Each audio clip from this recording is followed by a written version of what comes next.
Mm, yo le debo demasiado a las palabras.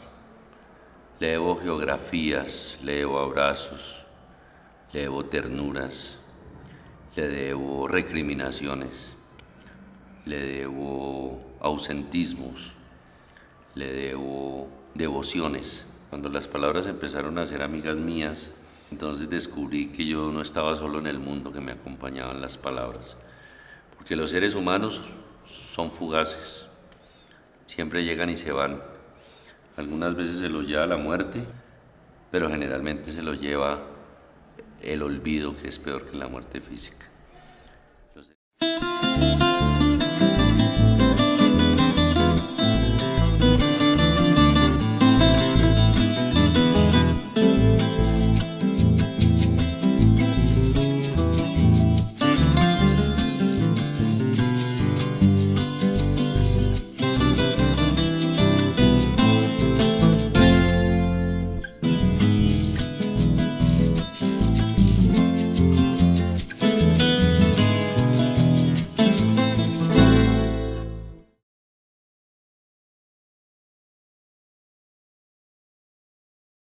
Yo recuerdo muy recientemente una conversación muy bella y una reiteración en esa conversación que tuvimos frente al mar Caribe en la isla de Cuba.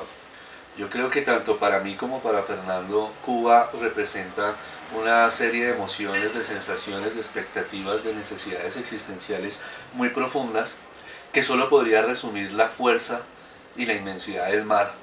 Casi que estoy retransmitiendo literalmente palabras suyas. En el último encuentro de escritores en Pauna, Boyacá, en donde él fue homenajeado, por primera vez cambió un poquito de actitud Fernando, porque tenía que asumir su papel de hombre serio, homenajeado. En algún viaje que hicimos a Veracruz, en México, la urgencia que tenía Fernando Celi Herrán de conocer la casa de Agustín Lara y de sentarse frente al piano en el que él compuso sus canciones inolvidables. En algún momento de nuestra vida había una situación económica muy difícil y había pocas cosas para preparar en la casa. Entonces, dentro de esa búsqueda de qué preparamos hoy, pues para la comida, para el almuerzo, Luis Felipe era muy chiquito. Entonces dijimos, no, pues hagamos una ensalada, pero pues la cantidad de ingredientes que había para poder lograr una ensalada medianamente buena eran pocos. En esa playa y en ese mar azul profundo de Varadero sentí que Fernando renacía porque lo vi jugando como un niño pequeño en el mar y yo me sumé a esa embriaguez de mar que él tenía jugando y chapoteando y riendo a carcajadas por la fuerza descomunal del mar y me lancé también al mar y finalmente terminamos jugando como dos niños. Y todos los amigos que estábamos allí se nos hizo muy raro cumpliendo con mucha exactitud su presencia en el proscenio, todo eso, y muy posesionado de su papel. Y hablaba con mucha mesura, muy midiendo sus palabras. Yo fingí que no me interesaba mucho, pero yo también soy un admirador profundo de Agustín Lara y al fin fuimos a terminar en la casa de Lara, que es una especie de templo en Veracruz. Nos sentamos frente a su piano sin tocar una sola tecla porque eso es imposible, pero nos tomamos unas fotos para la historia. Y Fernando se le ocurrió pensar que si le poníamos algunas metáforas y algunas hipérboles a la ensalada, entonces podríamos lograr lo que pretendíamos los dos, que era pues poder comer y seguir siendo felices. Entonces a mí nunca se me va a olvidar a un Fernando Celi acercándose ya a los 60 años, jugando como un niño de 3 años con el mar, como si el mar fuera otro niño también. Finalmente un niño que juega a igualarse a la dignidad de la poesía de aquel que tiene la humildad de reconocerse niño frente a la inmensidad del mar. Y en la mesa en donde estábamos tomándonos unos tragos, en el momento en que llegó, ¿a qué se debe tanta circunspección que has tenido? Digo, es que por primera vez estoy pensando antes de hablar. Como esta simple anécdota, hay muchas. El simple hecho de caminar con Fernando, de escucharle sus bromas, de compartir con él ese gran amor que le tiene a la vida, es maravilloso y construye la felicidad poco a poco y construye a los seres humanos que lo rodean con un tesón y con una paciencia y con un carisma realmente admirables. Una ensalada con hipérboles y con metáforas, era una ensalada llena de poesía, pero además que si era poquito lo que nos correspondía, pues iba a ser una gran cantidad, nos iba a tocar de porción, pues porque las hipérboles le darían una dimensión diferente a lo que regularmente podría ser una ensalada con los ingredientes corrientes que uno le podría poner.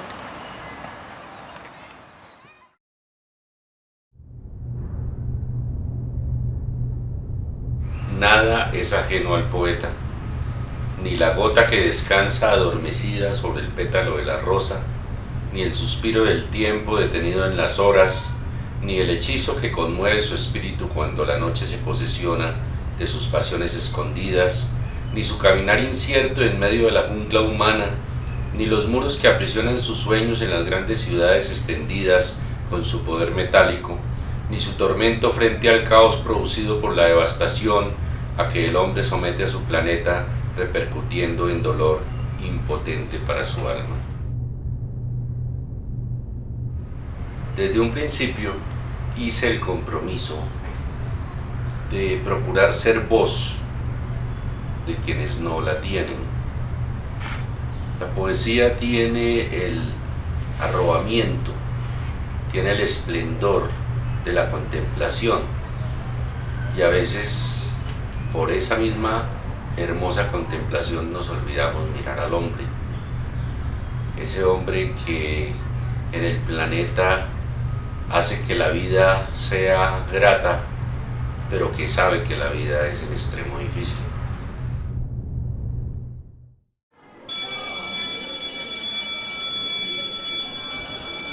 Mis primeros tiempos fueron en un colegio parroquial que se llamaba San Francisco de Sales.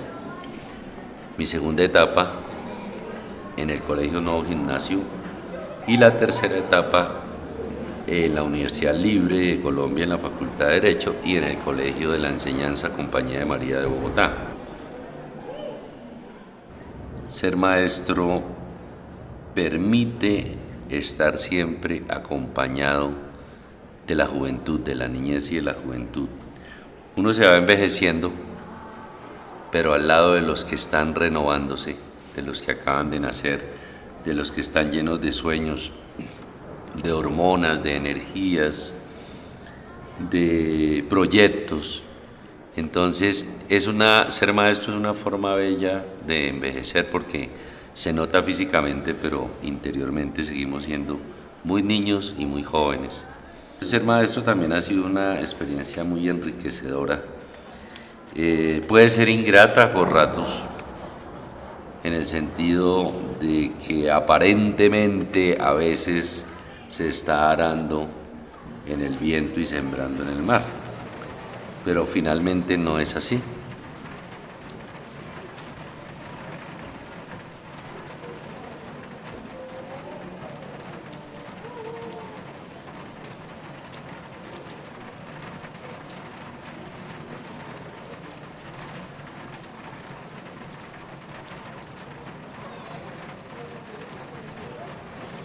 Si cualquier enseñanza que hemos dado a través de los años en un aula de clase permite mejores seres humanos, entonces ante los ojos de Dios y de los hombres hemos cumplido.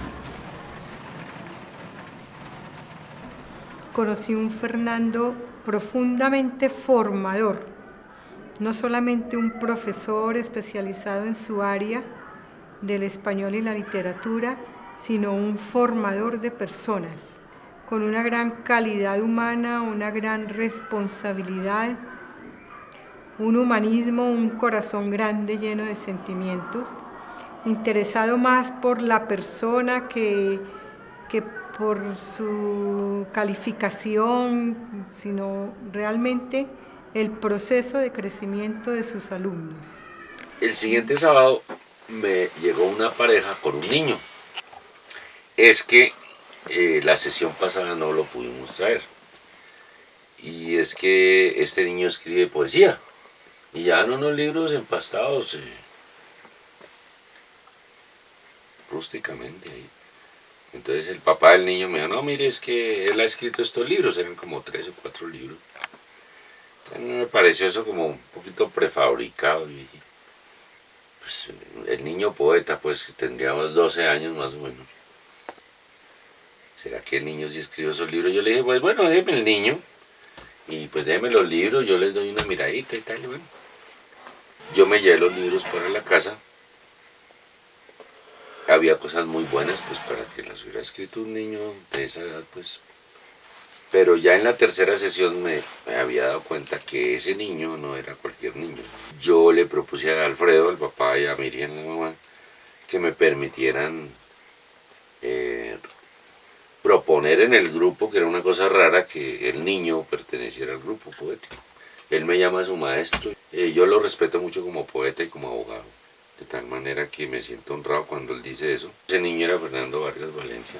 Yo podría reunir, como decía Jaime Sabines, todas las palabras y prenderles fuego, pero en el caso de Fernando, para mí hay una palabra que es fundamental, que lo resume todo, que es la palabra mar.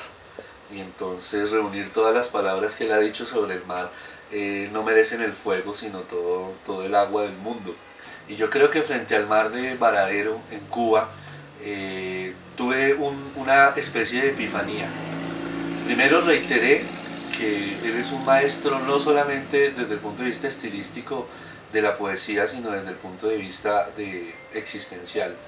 Es decir, él me ha enseñado que la poesía no es simplemente un género literario, ni tampoco una forma de expresarse frente al mundo, sino que es toda una condición de la existencia humana, que la vida todavía es sostenible, que la vida, a pesar de sus dificultades, merece ser vivida si tiene poesía.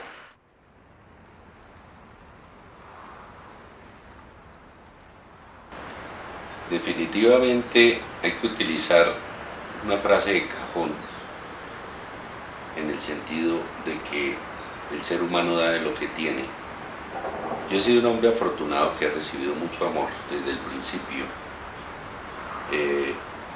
Recibí el amor de mis padres, el amor de mis tías, el amor de mi tío, que fue uno solo, el amor de mis hermanas. Y ahora, después de que todos ellos han abandonado la existencia, gozo de la presencia del amor en mi vida a través de mi compañera y de mis hijos. De tal manera que cómo no hablar del amor si he sido un hombre amado, que de pronto he dado mucho menos amor del que he recibido en realidad.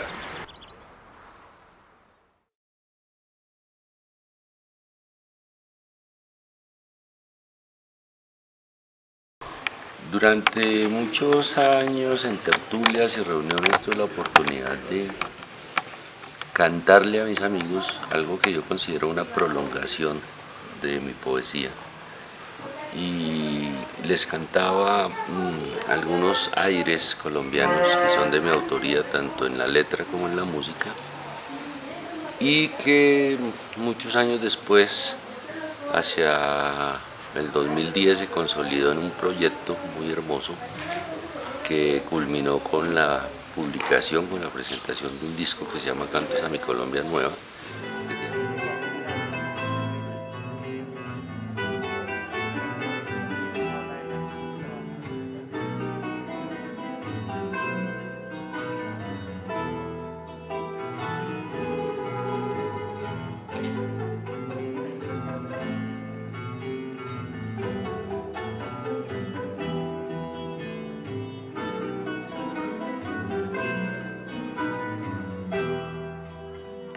Manos, manos tan tiernas, manos buenas, plenas de bendiciones y grandezas. Manos para el amor, manos para el dolor. Como su nombre lo indica, Cantos a mi Colombia Nueva, presenta una panorámica de lo que se desea para este país. Hay temas de denuncia, hay temas que claman por la reconciliación nacional, que claman por un país nuevo donde el arte fundamentalmente sea el bastión para quedar como un legado para las generaciones del futuro.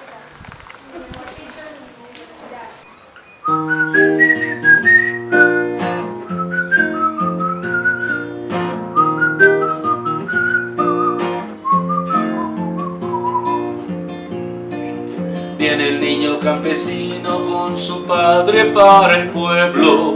Ingenuamente pregunta: padre, ¿qué revolución? El campesino responde tiernamente y con cariño: hijo mío, revolución es luchar por una tierra sin cercas y un hogar sin mancillar. Dice el adagio popular que la vida es una eterna despedida. Esa vida generosa que me ha dado tantas cosas, también me dio misiones muy difíciles, como acompañar a mis seres amados, a mis raíces, acompañarlos a su destino final, acompañarlos en el momento de su muerte. Eso produjo en mí profunda huella, profundos pesares y situaciones humanas inenarrables, de dolor, de angustia, pero la misma poesía me ayudó a redimir esas despedidas tan difíciles. El poema se llama Partir. No se parte una vez, se parte muchas veces. En cada sitio dejamos pedacitos de sueños, trocitos de recuerdos, aires que respiramos, inolvidables días que hoy son historia breve. Cada vez al partir dejamos irrepetibles millones de segundos de una existencia corta. Pero si hemos sembrado esperanzas de días mejores, de patrias nuevas, de nuevos aires de primavera, entonces al partir no importará que el aire fresco de la vida evapore las lágrimas. No se parte una vez, se parte muchas veces. En la mente cargamos los baúles repletos del amor que recibimos y sentimos un vacío que no duele por el amor que dimos. Nunca se dice adiós cuando se parte. El hombre es caminante que deja huellas en la arena, recuerdos en el viento.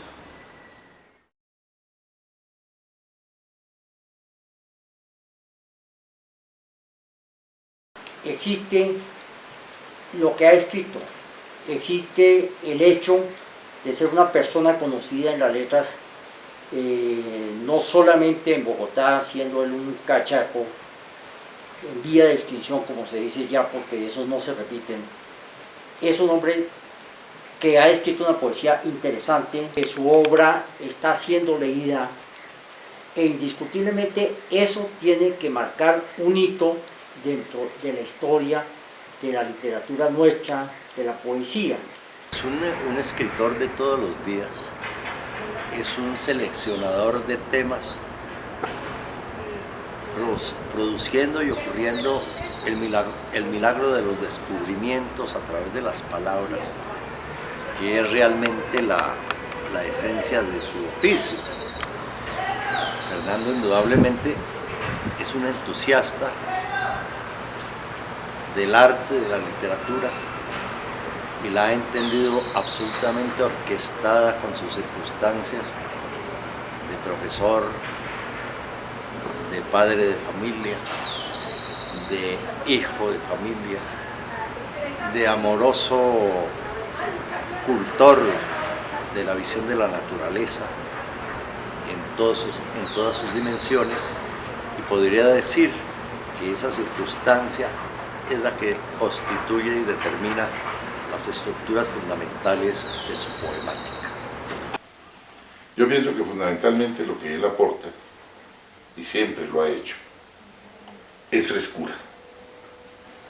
Una gran frescura en el manejo de los temas, en la forma de tocarlos, de jugar con ellos, y es una frescura que lleva a que el oyente, que el que lo lee, más que el que lo oye,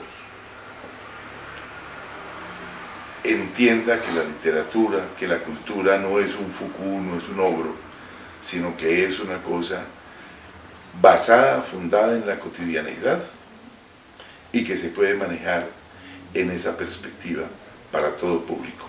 Tiene un buen dominio de las dos cosas que parecen antagónicas en la creación literaria, que son la poesía y la prosa. Le va bien por ambos caminos. Tiene una poesía comunicante, una poesía cálida, una poesía a veces fraternal, dulcemente amorosa, y en esa poesía se trasciende su optimismo permanente, su darle gracias a la vida, inclusive por los dolores con que a veces nos obsequia. Y en la prosa también tiene una muy buena medida de la utilización de la palabra. Él sabe que un escritor es un alfarero y que el barro con que trabaja el escritor es ese barro maravilloso, múltiple de la palabra. Es ante todo un maestro. En mi caso personal siempre lo he reconocido así, creo que jamás lo voy a negar. La poesía en Colombia, y cuando digo la poesía me refiero a la que supuestamente se escribe con mayúscula, está atiborrada de personajes que son especialmente ingratos con quienes de alguna forma demostraron esa particular manera de concebir la realidad y de concebir las palabras como es la poesía. Yo creo que Fernando Celi está vinculado desde la perspectiva de la enseñanza de la poesía con una serie de personajes que actualmente han adquirido una fama muy particular por medios pues que no es preciso discutir y que finalmente no le han dado el reconocimiento que él se merece. Yo creo que la poesía colombiana en términos generales y especialmente cierta generación de la poesía en Colombia, que actualmente puedo decir que está en auge, le debe muchísimo a Fernando Celi, especialmente una poesía que ha sido escrita en la ciudad y especialmente en la capital, en Bogotá. Yo no puedo negar que la influencia de Fernando Celi no es solamente una influencia aérea o circunstancial, sino que es radical y que es de carácter existencial. Mucho de lo que tiene que ver con la ironía, o sea, es una persona que dentro de situaciones muy difíciles encuentra humor para reflexionar sobre ellas, pero de una manera fresca. Creo que ese refrescar todo lo difícil que se puede encontrar en las situaciones cotidianas, Fernando lo logra. Llega a una gran profundidad de lo que le sucede a los seres humanos en todos los momentos. O sea, le escribe a los niños, le escribe a los ancianos, le escribe a la sociedad para que se movilice hacia otros lugares donde los seres humanos tengamos valor. Desde que me levanto creo que la escuela de él está en mí, y no una forma de imposición, sino una forma en que yo ya lo aprendí, quiero hacerlo, desde mi vida personal, emocional, también desde lo profesional, siempre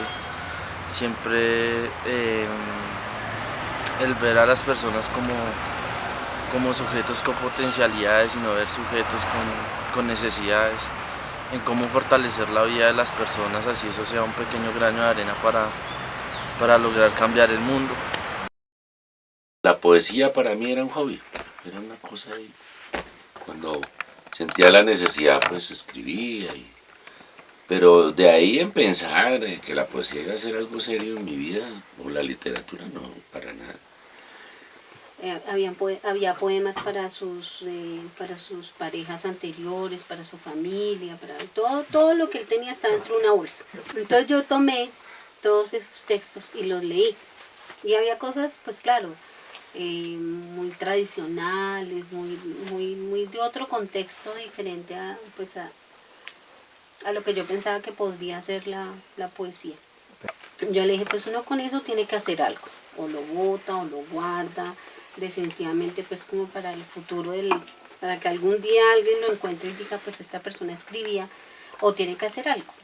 Entonces nos sentamos, no sé qué, y ahí fue cuando Fernando decidió entrar al taller de la Casa de Poesía Silva, e inicia tardíamente, a los 34 años más o menos, su incursión en el mundo literario de Bogotá. Hay una influencia muy interesante, afectiva y literaria, por supuesto, que debo reconocer que es la de Jaime García Mafla. La decisión de hacerme poeta ya de una manera seria, contundente, la tomo a raíz de ese taller literario. Porque Jaime da una fundamentación en ese taller vital. Que Jaime algún día nos dijo, bueno, pero ustedes vienen aquí, muchos están aquí porque les gusta la poesía, simplemente leer poesía.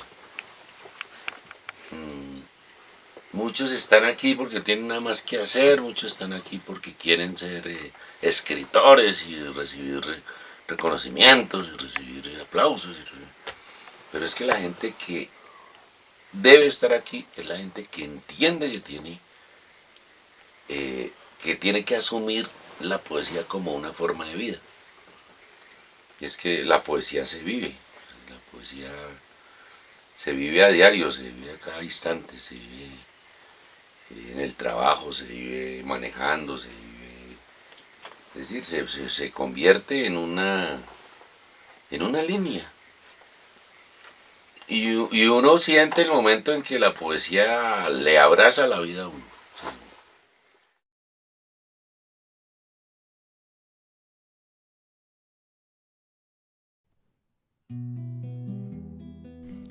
Hace algunos años mi padre me llamó la Sinfonía Inconclusa.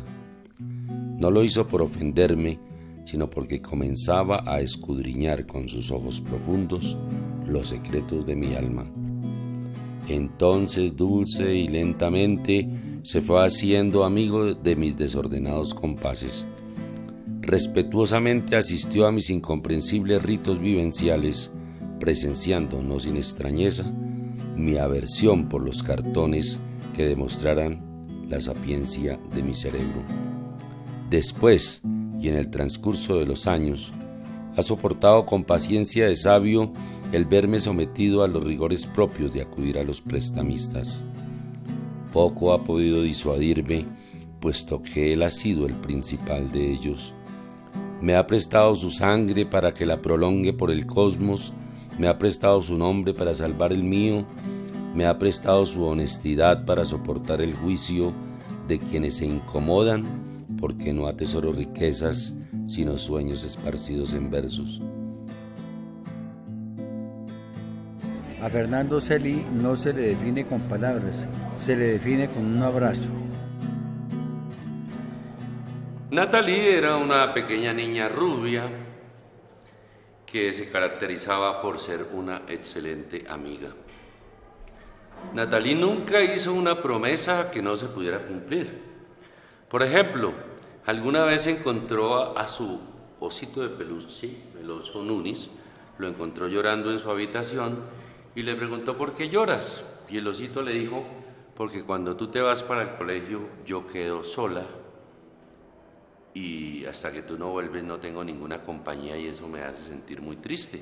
Entonces Natalie, para solucionarlo, se fue hasta el Polo Sur y le trajo al osito Nunis de compañía un muñeco de nieve. Y así era Natalie, la mejor.